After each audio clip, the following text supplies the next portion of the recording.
Hi viewers, Bangladesh ১০০তম test match শুরু হবে আগামী পরশুদিন থেকে।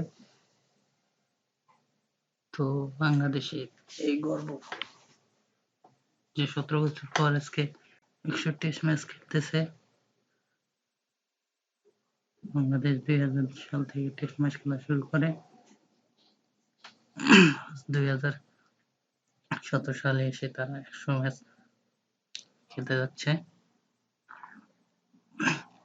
সে বিষয়টি মাথায় রেখে বাংলাদেশ ক্রিকেট বোর্ড তাদের জন্য একটি নৈশভোজ এবং ব্লেজারের ব্যবস্থা করেছে এবং শ্রীলঙ্কা ক্রিকেট বোর্ড তাদের জন্য নৈশভোজ এবং একটা ক্রেসের ব্যবস্থা করেছে।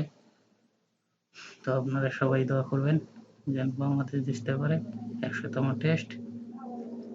এবং আমার খেলার বিষয়গুলো যদি আপনাকে ভালো লাগে তাহলে প্লিজ সাবস্ক্রাইব মাই চ্যানেল। আসসালামু আলাইকুম। হাই, বাংলাদেশ জিন্দাবাদ, বাংলাদেশ ক্রিকেট জিন্দাবাদ, বাংলাদেশ জিন্দাবাদ।